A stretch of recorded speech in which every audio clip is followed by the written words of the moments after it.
大家今天好嗎？我是 Maggie。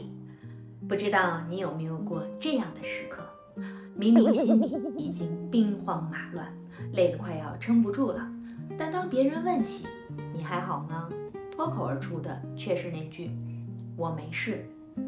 深夜加班回家，家人發來關心的訊息，你手指在鍵盤上停頓許久，最後只回了2個字，沒事。閨蜜聚會時，大家聊得熱火朝天，你卻感覺自己像個局外人。當有人問你還好嗎，你立刻揚起笑容，真的沒事啦。甚至在自己心裡有個聲音在問，你還撐得住嗎？你也習慣性地回答自己，沒事，再堅持一下就好。這些沒事說出口的瞬間，你有沒有感覺到心裡某個地方其實輕輕地皺了一下？我們說沒事，不是因為真的沒事，而是因為怕說出来顯得自己太脆弱，怕給別人添麻煩，怕那個懂事的標籤被撕下。但是今天，我想對屏幕前所有習慣說沒事的你說，你的那句沒事，我聽懂了。你藏在沉默裡的心累，我看見了。那麼，為什麼我們寧願自己千瘡百孔，也要說那句沒事呢？首先，我們太習慣體貼別人了，那個懂事的枷鎖從少女時代就戴在我們身上，怕父母擔心，怕同事麻煩，怕伴侶嫌棄，漸漸地把自己的需求壓到最低，低到連自己都忘了，原來我也有喊痛的資格。其次，我們經歷過太多次無效傾訴。記得有一次，我鼓起勇氣說最近好累啊，可對方卻說誰不累啊，別想太多了。那一刻，所有想說的話都卡在喉嚨裡，最後只能在心裡默默說一句我好累啊。更可怕的是，有時候連我们自己都分不清那团堵在胸口的情緒到底是什麼，是工作的壓力，還是对未来的迷茫，是家庭的負擔，還是对自己的失望。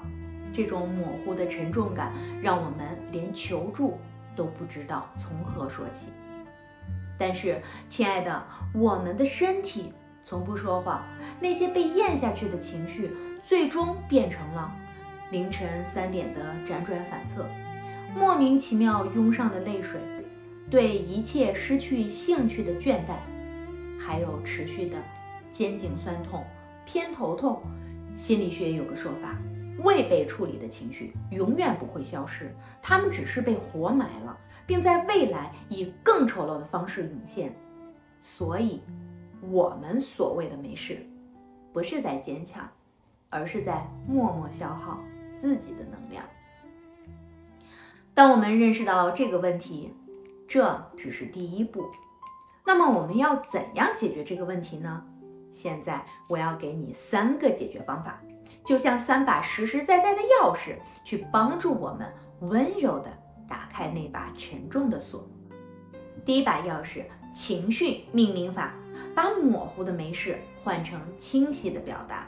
下次當你想說沒事時，試試這樣說：我不是沒事，只是需要一點個人空間。我不是沒事，是有點委屈，需要被理解。我不是沒事，是壓力太大，需要幫忙。為什麼這個方法有效？因為當我們給情緒一個準確的名字時，就相當於把模糊的恐懼變成了具體問題。心理學研究發現，僅僅是說出我現在感到焦慮，就能讓焦慮程度下降30%。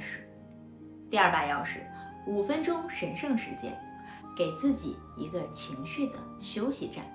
這5分鐘可以是我們在泡茶時，可以專注看着茶葉舒展的過程。我們關上房門，用心去聽一首老歌，在窗邊安靜地看着窗外的雲朵發呆的時光。記住，這5分鐘裡，你不需要是任何人的員工、母親、妻子，你只是你自己。這個小小的儀式會是送給自己內心最溫柔的禮物。那麼堅持這樣做會帶來什麼改變呢？第一，它是一個能量的重置鍵，這5分鐘就像一個短暫的心理停機，會強行把我們從無盡的任務和焦慮中拉出來。就像電腦卡頓時需要重啟，這5分鐘能清空我們大腦的緩存，讓思緒恢復清明，重新獲得應對生活的力氣。第二，它在幫你找回掌控感。當我們被各種角色推着走，很容易產生生活不由我主宰的無力感。而每天主動為自己爭取這5分鐘，這個簡單的動作本身，就是在向內心宣告，我的時間和感受同樣重要。這種微小的掌控感是抵禦心累的堅實基石。第三，也是最重要的，它在培養你對自己的慈悲。我們总是很容易理解和寬容別人，卻對自己異常苛刻。這5分鐘是把你對自己的體貼和慈悲用行動具象化。你在一次又一次的練習中，會真正的從內心深處開始相信，我值得被這樣溫柔對待。所以，這看似微不足道的5分鐘，其實是一場深刻的自我關係修復的開始。